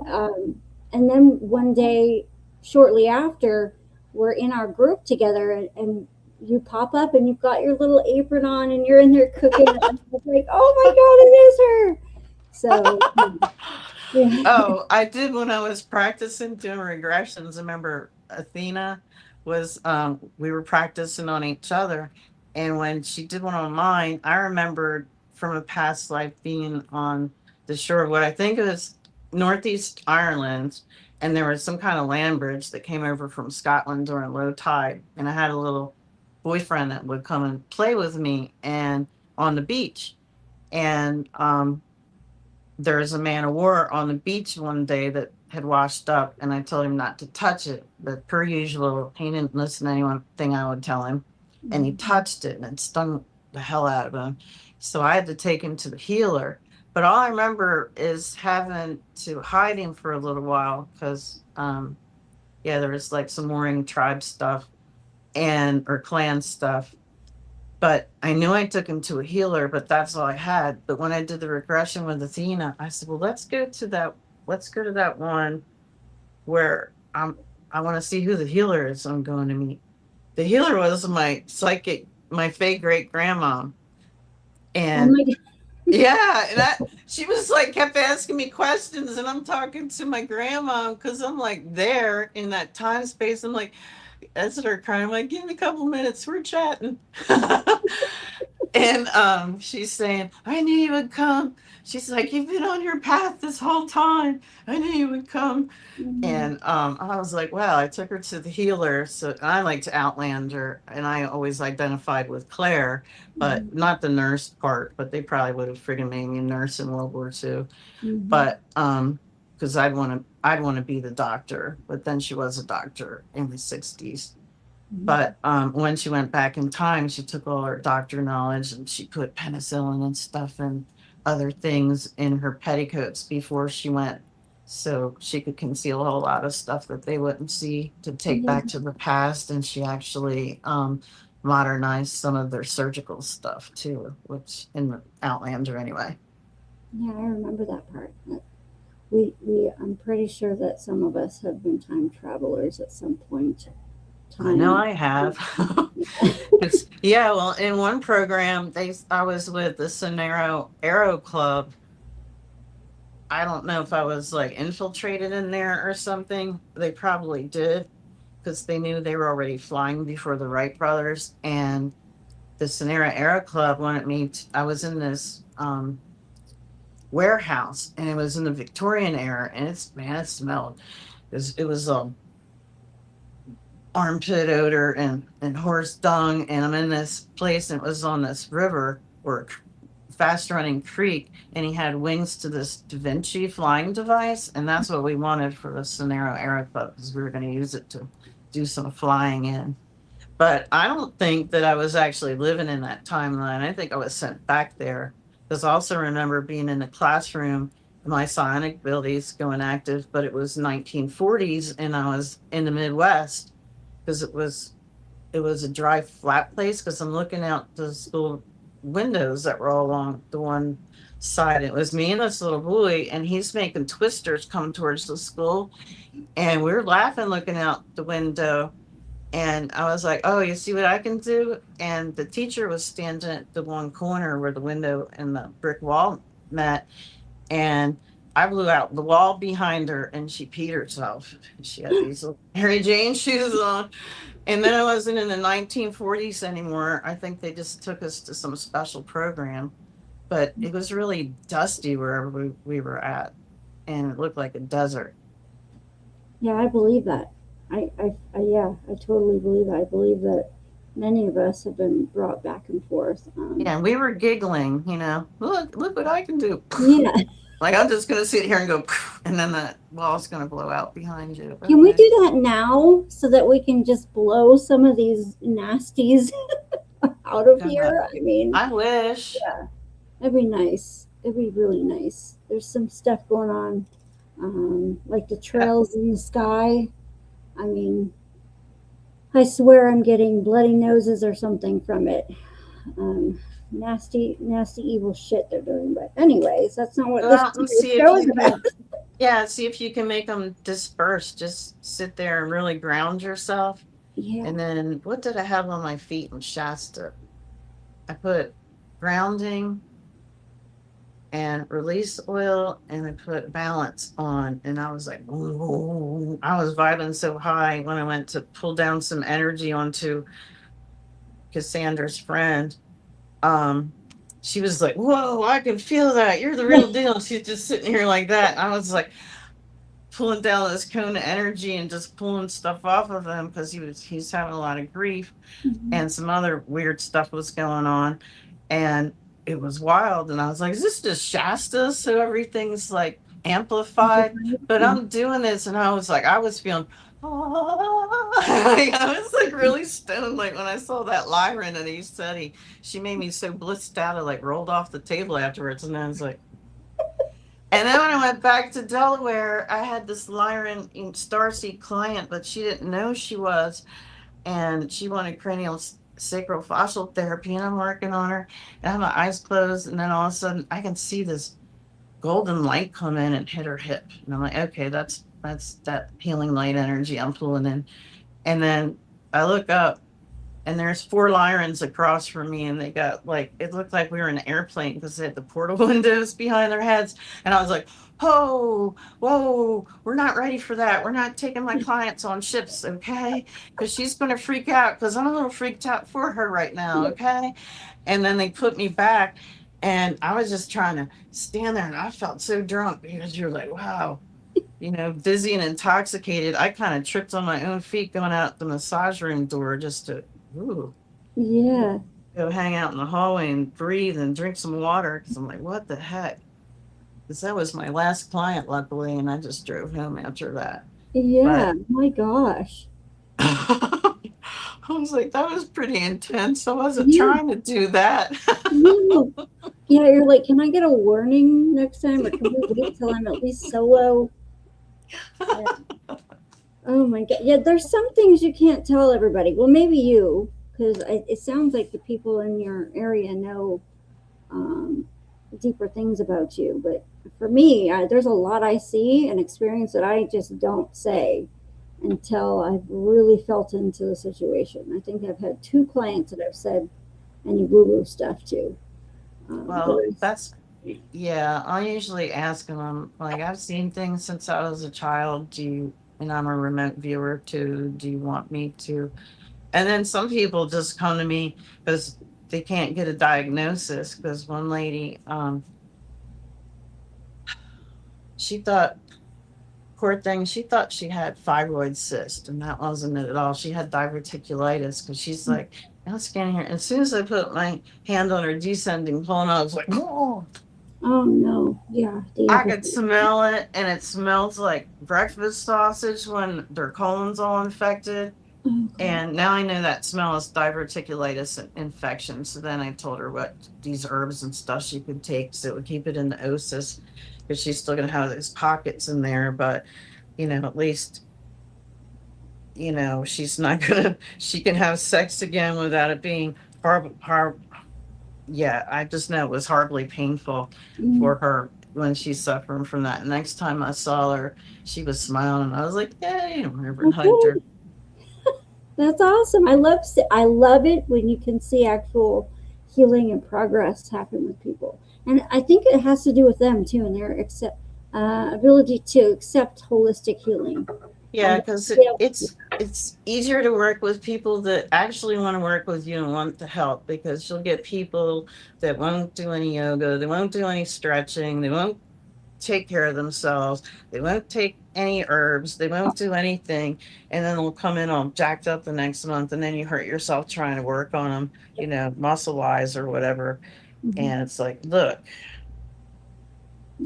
but and then you got people like, I have one lady, I was laughing at her because I was up at her third eye, because usually start at their crown. And I'm up there, and she had like this iron door right here on her third eye. So I'm like energetically chipping at that nail that's holding it on there. I'm like, screw this. I just ripped it off. I'm like, what am I messing with this with? And then she goes, I said, stop it. Oh She's no, like, what? I said, you keep closing your third eye. You told me you wanted it open. yeah, And I can see why she wanted it shut, because she saw her husband cheating and she didn't want to see that. So she closed it. I'm like, look, you got grandkids. You're supposed to be able to see what the kids are doing. If they're in trouble, they can contact you telepathically and you'll hear them. So you need, and I know you can hear your grandkids. You need to keep that open, and fuck that guy. We don't give a shit about that guy, and he's not in your life anymore anyway. So, yeah, so it still had to do a couple more tries of ripping it off. She's like, no, no, no, when their security blanket back. And I'm like, you want to work with me, right? She's like, yeah. She's like, okay. She had the coolest Taino guide. He had these long feathers. He was so cool. oh, And she then had the, a guide. Is that what? yeah, Oh that wow. was with her, and because she's part Taino. And then through that kind of energy that was coming down. Because working with her, she was really open, so I could see a whole lot more. There was this angel, and she's kind of like, oh, this is like the energy that's coming down. But she was a white lady, white angel that was a brunette. And I started laughing. I said, you got this other angel, this guide like that's with you, but it's an angel. And I said, I'm kind of laughing because she's Caucasian. I was hoping she would be melanated because I haven't seen a melanated angel yet. And I know there are melanated angels. Where are they at?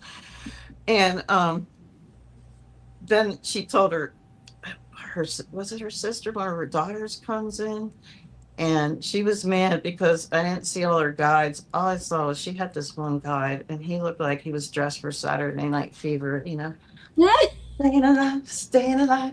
And he was just up in the corner, and he's like, don't mind me at all. I'm just going to be chilling over here in my 70s leisure suit. He had this glorious fro. Yeah. And she and that lady was a nurse, and she had diverticulitis really bad. I'm like, what? It was, and that's weird. Like, I found out I had diverticulitis. Well, he gave it to me from all the stress that he put me under. And then I figured out what to do with herbs and stuff to fix mine. And that's part of my being a wounded healer, is everything I go through is a lesson. And it's also me learning how to make medicine for other people suffering the same thing. Yeah, exactly. There's always some kind of lesson in there. And then Mario, when he did my chart the first time, he's like, Susan, you're the wounded healer. I remember being like, so this is as healed as I'm going to get. I'm like, okay, at least I don't have to use a cane anymore. So after that car accident, so okay. And he's like, no, it's cool. And then you got this other crossing thing that makes you a shaman. And I'm like, I was like that. I feel like a jackass as a white girl going, I'm a shaman. I'll just say I'm a Faemon Alchemist, Yeah, and shamans aren't supposed to claim that they're shamans either. Yeah, I don't like that. Yeah, and aren't they actually from Siberia? Like, true shamanism is from Siberia. So it's a little bit, I get that it's the same kind of type of genre, but there's, the labels with everything. There's a appropriate label sometimes, but there really isn't for everything. So I feel you there. And I'm going to get a session from Susan because I need healing. And I suggest that anybody who's listening who needs healing, contact her. Especially, I think I'm going to get some salves and stuff from you too, because my life has become more stressful since the partner went to go work elsewhere. So I need some extra help. But well, I'm getting ready to make another batch of the pain salve. The last one I made was I hadn't done one of those before, but I made a solar infusion where it was just back on the sun porch in the sun for 6 months. But I think we're doing a hot infusion for the next one for the pain stuff. But I need 2 days off in a row because it's even a hot infusion's a long process because I have to simmer everything in coconut oil, and it has to be at a low temp so I don't burn the medicine. I shouldn't say medicine. Burn all the healing elements. And then by the time that's done, 8 hours, and you got to wait for the jars to cool off a little bit because I know he does the half ones, but I'll do a whole half gallon of herbs because I just want to get it over and done. Because the second day I'm going to be spent. I got 7 butters in that, so I got to, even for a 50 count batch, I got to cut up. I hate cutting butters. And weigh each one, and then I got to melt all them, and then he's got the ormus, and he's got the CBD and Rick Simpson oil that goes in it, because those ones have myrrh, frankincense, ormus, juniper, ginger, yerba santa. That's 6. What was the 7? CBD and the Rick Simpson oil, the ones for the cancer patients, and they're really good for pain. And I don't know of anything you can get over the counter that's that strong. Because one of the ladies here, Dad broke his kneecap, and the lady at the crystal store, she's like, I got this stuff. I said, yeah, and CBD is listed as like the 10th ingredient, so there's like none in there. So I was like, here, get my stuff. And she's like, wow, She said, my dad's knee was so swollen and the swelling went right down. I said, no, it's pretty amazing. I used that stuff when I rolled my ankle because that's all I had was that and ice. That was it. Yeah, it is amazing. I've seen that herbal remedies work way better than the stuff you have to go buy that is full of toxics, um, poison basically. So yeah, it's incredible. It's an incredible thing to do for yourself and other people, and it's incredible that the earth does really provide um, practically everything. I mean, we've been conditioned to rely on man-made, inauthentic, fake things. But if we never were, I think that we'd be better off for it. But anyways, um, so can you please tell everybody where they can find you for your services if they're just listening? I do have most of her links posted in the description, and I will be posting more if I missed any. Shoot, we didn't even get to the Jean Grey stuff. Divine Connections with Oh, Susan. do you want to go over Jean Grey more? Oh, I sure. didn't want to keep you. I did not want to keep I you figured on. we got 15 minutes, right? Okay. That's Right, how right. long I thought it was going to be. Yeah. No, I felt so bad about starting late. Let's talk about Jean Grey some more. I want to Then see what you found because when I looked, I was kind there was of mystified. here. Let me pull it up here because I only wrote down a couple things because I didn't want to take up the whole questionnaire with it. Where did it go? Here, look here. And we were talking a little bit about it beforehand, how you were born in the 60s and Jean Grey was created like a year after that, which I think is another hard to not look at similarity. Not to mention, you said that there was a body style that changed with the graphics in the character as your body was changing too. Do you want to tell everybody a little bit about that, or would you not rather talk about that? Not really, because I got to Okay. go back and look because I can't remember which years it changed. But yeah, there were some things that stood out to me, like hair, like her weight and stuff that changed. Yeah, I was like, this is really weird. And when I got thinner, her body type got thinner in the same year as in the comics. It was weird. Let's see. I'm sorry, guys. I was just already mystified by the fact that you already glow now, and that was one of her like abilities. And I don't know anybody that glows. Like nobody. You're the only person I know that does that. Let's see. And I have a picture of her too. We can't get copyrighted, can we? Okay. So the telekinesis, mind reading. Okay. This was another thing. The telepathy. I didn't write it down because I didn't know if you already had this ability full blown yet, but you do. Can she walk into bodies too? Because yeah, I sometimes I'm walking into their body and looking out of their eyes when they're lost. I was doing Yes. that when I was a cop, and I can do other things while I'm in there too. She can basically mind control people. Yep. And she I didn't has want to say that, but yeah, I can go in there and influence them. But I'm yeah. very about being a sovereign being, and I'm not doing that to anybody. No, we're just talking about a character that is so well Yeah, but I know I you can know? do it. It just kind of freaks me out to admit Um, it because there could be evil people doing that for really nefarious things. well, we're lucky that it's you. She can also speak to animals, like telepath with animals. Do you have that ability also? Like, do you think you can? I'm being serious.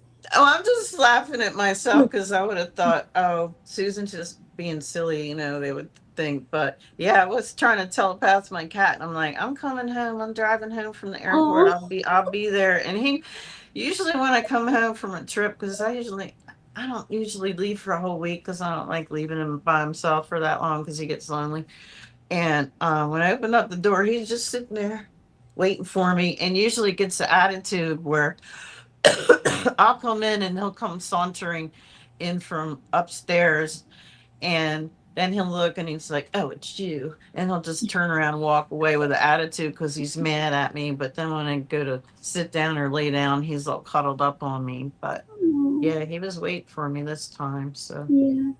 I think that they are able to communicate with us more than we realize too. It's just that the human being able to know that that's what they're doing is a difference. She can also do this thing where she has reverse empathy, and I don't know what it's called. So she's what a super empath. So instead of her just feeling other people's feelings, she can project. Like say Joe Blow is hurting me and I'm in a lot of pain. She can send my pain to Mr. Joe Blow so he feels what he's doing to me.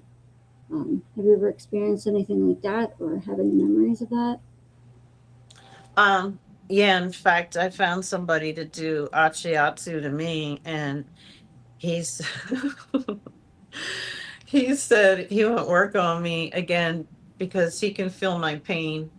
But yeah, I thought that was funny. But was I trying to give him my pain? No. Mm, Could I do it? Maybe, because one of a friend of a friend who I would see more often.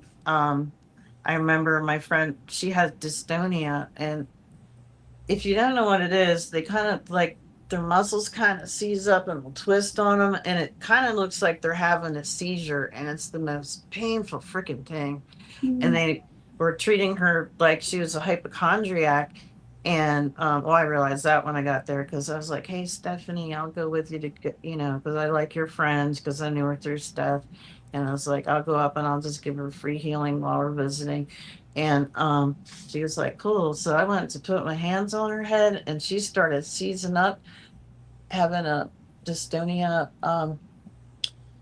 event. And she was looking up at me, and she saw tears going down my face. She's like, "You can feel me," because I would hear the Bariquas going, the Irlandesa Bruja.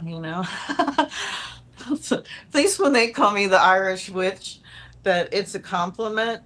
uh-huh. And she's like, "You can feel me, can't you?" And I said, "Yeah, I could feel it. Felt like my skull was being crushed." So yeah, I think I can do that. 'Cause she asked me if I could hold the doctor's hand and make him feel it. And I, Uh-huh. I was like, I don't think it works that way, but maybe it does. Maybe I I, will try that. I think it does. This is going to sound silly, but again, TV shows and movies are documentaries in, in my belief system. Yeah, Um, because yeah, the Charmed episodes way back in the day, the one sister who was an empath, that was her witchy ability. She could do that. She eventually got so strong that she could reverse the empathy back on people too, I believe. Which I think might be the point of us empaths having the strong abilities. Like, I mean, come on, there's got to be some other. shoot, I would love to give patients pain to the doctor so they could see they're not Yeah, hypochondriacs. I would love it. yes, or dentists. Let them feel what they're doing. I feel like most of them are masochists. But anyways, subject. Let's see. What was another one of hers? So teleportation. You've already explained bilocating. How different is that? Do you think? Do you think teleportation is completely different? I think bilocation and teleporting are By almost. location, there's like a piece of your soul there because I can still see in both locations. Okay. Um, But I always thought of teleporting as your whole body goes there. It's not, and your soul, not just a piece of it. Because I feel like a piece of my soul flies out and Mhm. goes to remote view, kind of Yeah. like a bird. Yeah. I wouldn't doubt that that would be something that you would be able to do, though, honestly. And well, the astral projection, that's obvious. We've already talked a lot about. I mean, what is the difference? Astral projection, that's part of your soul drifting off to somewhere, and it's like projecting out somewhere. But if you're remote viewing, how different is that? That's just your. It's not remote viewing. You're conscious and you're not asleep, but it's Yeah. still your astral body Yeah, leaving. that's what I feel. Because Like. I remember seeing, not to bring him up, but when I first met him, I took him to this conference in Louisiana. We were by this pond, and I saw his head go, and I knew that he was remote viewing something, and it came back into him and just made his body do this slinky kind of thing. I said, "Who are you just remote viewing?" He goes, "You saw that?" I said, "Yeah, I saw your soul coming back into your body or your astral body." And he was like, "Oh, I was just looking at my kids." I'm like, "Oh, okay." But I didn't realize it was that noticeable when we come back in, that our body actually moves a little bit. I didn't know that either. I think that we should record ourselves astral projecting to see what else happens in the room, to be honest. And okay, and so the big one is the Phoenix.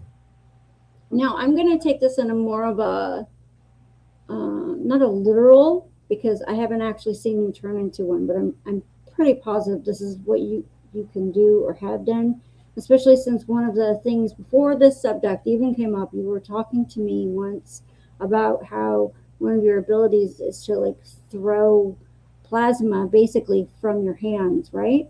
Mm-hmm. And then you could shield people. Can you heal people and harm with this ability too? Mm-hmm. Yeah. So that's one of her. I can't find the name for it. I wrote it down somewhere, but she has one of these also. But the Phoenix Force. So that, I think that ability with your hands has something to do with this force where she can like destroy entire worlds. But I feel like it's a figurative thing with you, with a lot of females too, that go through this transition of like being hurt and betrayed or physically hurt and being cracked the fuck open and then having to rise from the ashes into something stronger and almost indestructible. And I think that your story says a lot of that. Like if people knew more of your story, they would understand what I'm saying. But Susan's Well, been. I have heard in the programs that I kind of feel like a lot of this stuff was like blood. What's that movie with Vin Diesel and Sam Huygen in? It's Bloodspot or Bloodshot. It's very much that, where I feel like I was tricked and they said these people did this thing, so they get me to go kill them all. And sometimes they just let me go and kill them all, and they'd have to come and get me in certain suits because I just gone full Dark Phoenix on everything. Yeah. That is exactly what happened to her. She was mind controlled by some doctor to make her all messed up to get her to do these. I think it was called the Dark Phoenix, actually. This movie of her. Well, when I was burning stuff up, I was in the German programs. I wasn't doing that stuff I don't think I was doing that in the American programs. Of course, it was German. They did some horrible shit. Because in that movie where Sam Huygen steps into that spider thing and somehow it clips onto him, well, they had one for me, but they screwed it into, your dimples on your back? Yeah. That's where they screwed it into me. Oh, my back still hurts there. And, you'd be screaming when they're screwing these things into your body, these robot parts, and they're like, "Oh, you'll forget about it in a while." It's like, no, I'm not. I'm in this other fucking life, and I still remember that shit, bitch. Oh my God. And and I wonder if part of my back pain's not from that. Like they only regenerate you or whatever, just enough so you look good, but you still feel a lot of the pain to keep your vibe lower. I think that we do come in with a lot of our past life pains and scars even too. I don't know if that's the universe trying to get us to remember, or if that's just further torment from other stuff.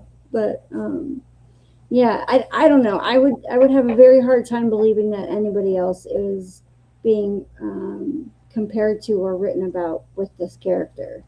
There's just too many similarities. And this was even before I knew about this. So when I read all of this, I was, yeah. Did you happen to be in a relationship with someone that only had one eye that could kill people with his eye too? Because I saw Cyclops, the word Cyclops or the name, and I thought to myself, I wonder if she's ever had a partner like that could do stuff with their eyes. I don't know. Yeah, I don't know. I I feel don't like know. there's a There was somebody that supposedly I loved in the German programs, but it wasn't that person I met here. And I would escape a lot with him. And then they'd let me sometimes and just leave me be. they're like, don't get her mad. That's kind of how it was because I would just get so mad I'd be out of control. Yeah. Well, I think that's the point. I think that they, Well, that's what happens when they put you with monsters. You're going yeah, to be very angry. yeah. And I think that happened a lot to a lot of people in these programs. They tortured them and manipulated them. And I don't know too much in depth stuff about these programs because I don't know if I've ever been in any. I haven't looked. But I think it's a hard thing to carry with you when you get these memories. So, anyone talking shit about people who've been through these programs and having these memories should probably take a second look at that because if you had something, if you were recalling something that was torturous, I doubt that you would have a very easy time with it. Anyways, that's just my personal opinion about that. I really appreciate you coming on. Thank you so much. So sorry about the time. Sorry about my nerves. But I really, really appreciate you coming on. Can you tell everybody where they can find you? It's all lowercase. It runs together. Divine Connections with Susan.com is my website. I'm also on Facebook, but that's Susan Long accounts, mostly my personal stuff, but my private page is the Phoenix, and then I'm on IG and I have a TikTok, and my TikToks, I think that's Divine Connections too. Um, I haven't put all my Shasta stuff up yet. I've been looking at them going, how am I going to use these? Okay, am I going to make it real with this? Well, do something with them before it gets too late. Let me tell you, because yeah, um, God, I want to go to Shasta now so bad. I saw a couple of your photos and a couple of Aurora's, and I was like, man, I remember that feeling. It's just mystical, and yeah, what a wonderful experience. Yeah, and you just felt blissed out all week. Yeah. But then I was looking at what is that? The mountain sickness you can get from being at altitude, and it said Mm-hmm. dizzy, lightheaded. I was like, I Altitude felt sickness. Yeah. blissed out. Like I just wanted to lay in a hammock for the whole week and just lay there and receive Shasta codes and be like, okay. Yeah, I know exactly what you're talking. I only spent 2 days there. I think that a week would maybe be enough time. They have like things like crystal caves and what are those tours they take people on? I forget There what was so the much tours more, are. yeah, that I Mhm. wanted to see, but we just felt so tired all the time. So Well, I will make sure to put any missing links for Susan in the description afterwards because I think I did miss a couple of them. And before we go, do you want to leave anybody with a message or you have anything to say? Um, keep learning and keep an open mind because we've been lied to about a whole lot of stuff. yeah, And things keep changing as I learn new stuff every week. And I'm not even trying to. I'm yeah, just working on people. yeah. I totally agree. Time is getting weird, and um, Yeah, it doesn't feel like time is getting weird. I feel like it is. It's like the timelines are like crossing, and it's not just two. There seems to be a whole flurry of different timelines. So, again, thank you so much for coming on. I really appreciate it. Thank you for having so much patience with me too. And go over and check her stuff out. Get some healing salves and tinctures. Get some sessions with her, and keep learning. Thank you, Susan, so much. You're welcome. Bye. Bye. Thank you so much for everyone who was watching and in the chat. I am not experienced enough to be in the chat and also hosting at the same time. I'm just not yet. So I'm trying, but I see all of you. I appreciate you all for showing up. Thank you so much. And please, everyone, stay and listen to the song at the end of this video. It is a poem that I turned into a song that Coley Weber has turned into a music video for me. And I really appreciate it. It's really beautiful. It comes from my heart. And yeah, good night, everyone. And thank you for coming with us and listening to the echoes from beyond the veil.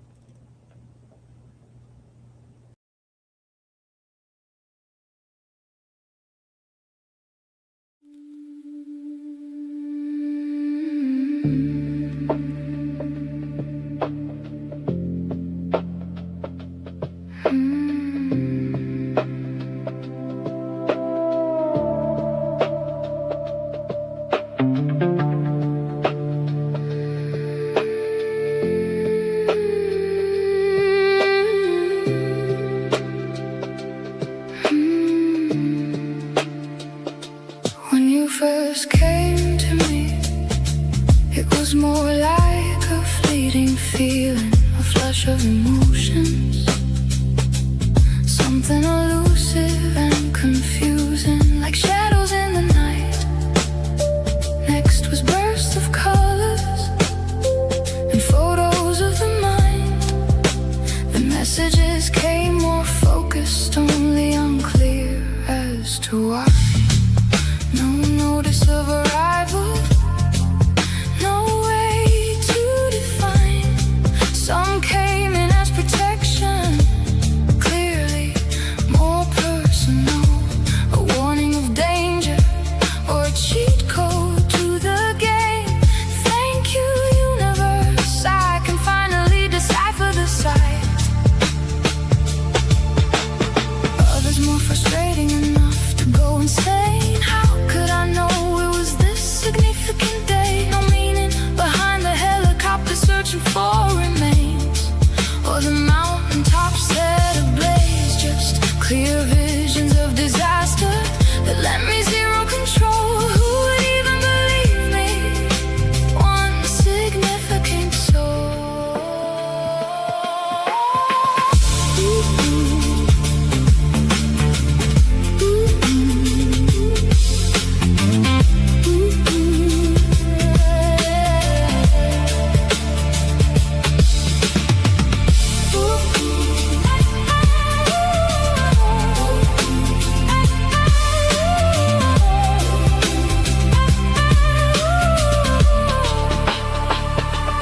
This was the point, something from within me explained.